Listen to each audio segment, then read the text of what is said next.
what you're looking for. It's me, Biolti. It's a style.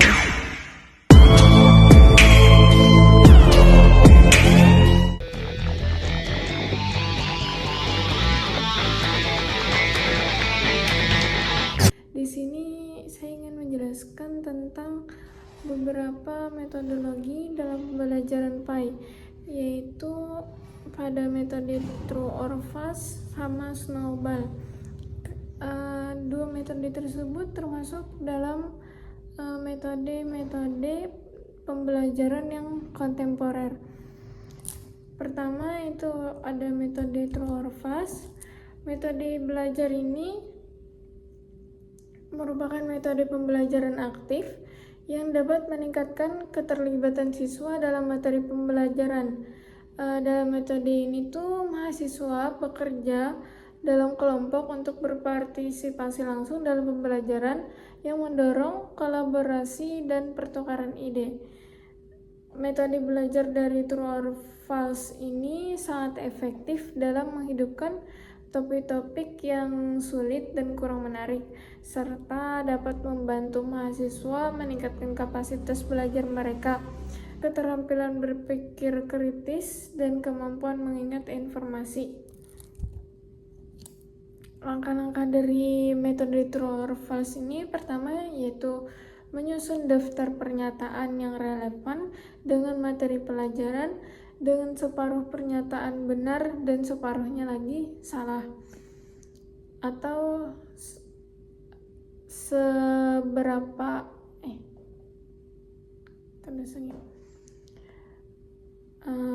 kemudian yang kedua, menulis setiap pernyataan pada kartu indeks terpisah. Pastikan jumlah kartu sesuai dengan jumlah mahasiswa di kelas. Ini jika kamu menggunakan media kartu. Kemudian membagikan satu kartu kepada setiap mahasiswa, memberikan penjelasan kepada mahasiswa bahwa tugas mereka adalah menentukan pernyataan mana yang benar dan mana yang salah.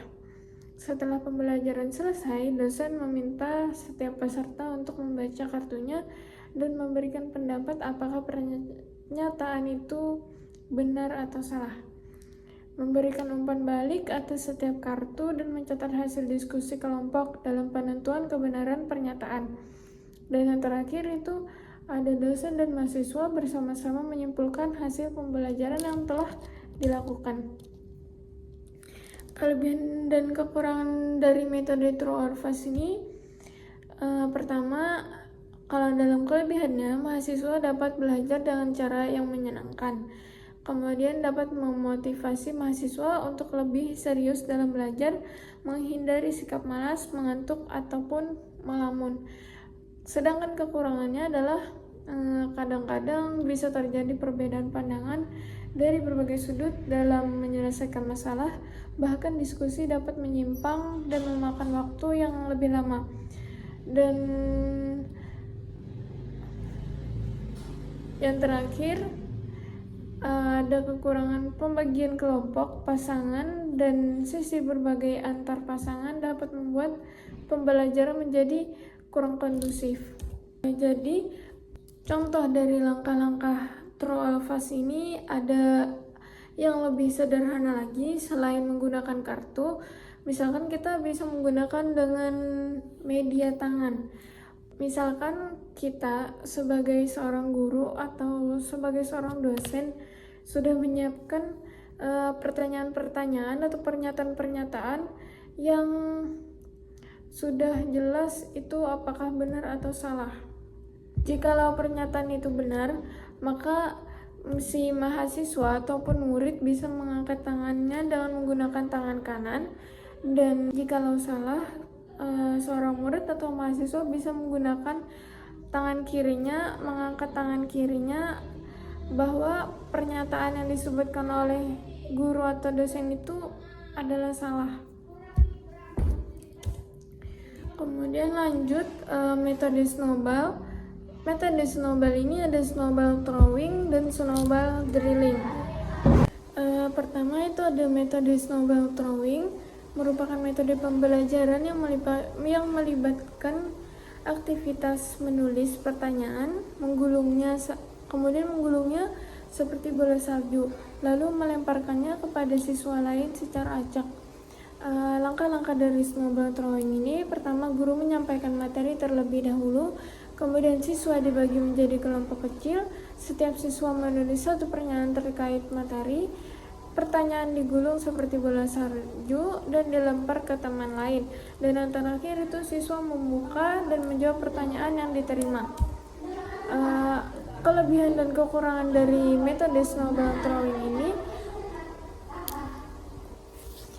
Kelebihan sama kekurangan dari snowball throwing ini, pertama, untuk kelebihannya yaitu membuat suasana belajar lebih menyenangkan, tidak monoton, kemudian meningkatkan keaktifan dan keterlibatan semua siswa, dan yang terakhir itu ada melatih siswa berpikir kritis dan bekerja sama dalam kelompok. Sedangkan kekurangannya adalah memerlukan waktu yang lebih lama, berpotensi menjadi tidak terarah jika tidak diawasi dengan baik, dan yang terakhir itu kurang cocok untuk materi yang kompleks atau abstrak. Kemudian metode snowball drilling merupakan metode pembelajaran yang menekankan pada latihan soal secara berulang dan bergiliran, yang tujuannya untuk memperkuat pemahaman siswa terhadap materi melalui pengulangan. Langkah-langkah snowball drilling ini: pertama, guru menyiapkan soal-soal latihan, siswa dipilih secara acak untuk menjawab soal. Jika menjawab benar, siswa tersebut menunjuk teman lain. Jika salah, ia menjawab soal selanjutnya sampai benar. Proses ini terus berlanjut hingga semua soal selesai. Kelebihan sama kekurangan metode snowball drilling ini: pertama, itu dalam kelebihannya mendorong partisipasi aktif semua siswa atau semua mahasiswa ya, memperkuat pemahaman siswa melalui latihan berulang. Dan yang terakhir itu berarti kerjasama dan merasa tanggung jawab jika dilakukan secara kelompok. Kemudian dalam kekurangannya yaitu memerlukan waktu yang lebih lama jika siswanya banyak atau soalnya banyak. Yang kedua itu resiko kebosanannya jika tidak divariasikan, misalnya soalnya hanya pilihan ganda aja terus menerus. Dan yang terakhir itu ada siswa yang belum paham materi, bisa tertekan atau malu, apalagi jika dia tuh sering salah gitu. Kemudian dari yang langkah-langkah yang sudah Ulun sebutkan tadi, mungkin Ulun bisa mensimulasikannya dari salah satu metode snowball throwing. Kalian bisa menggunakan media kertas seperti ini ya,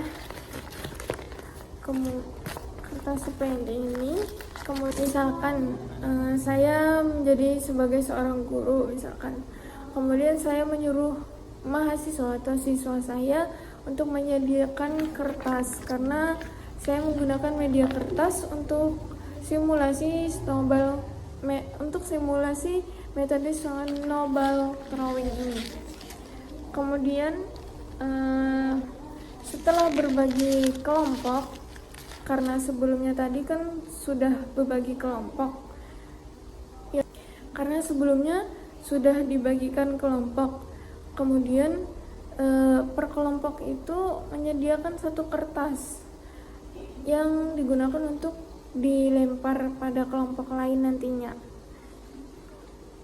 Kemudian di dalam kertas itu masing-masing kelompok menuliskan soal yang ada, menuliskan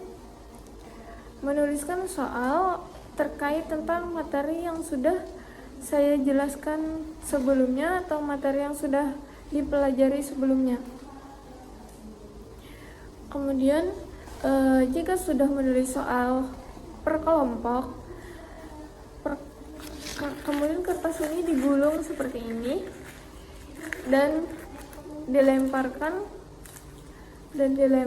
ke kelompok lawan atau dan dilemparkan ke kelompok lain atau ke kelompok sebelahnya. Oke. Kemudian jika sudah maka kelompok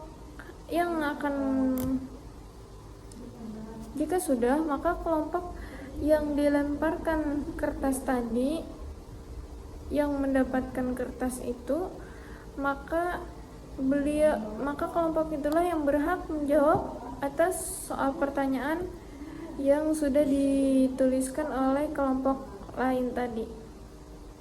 Segitu saja, terima kasih.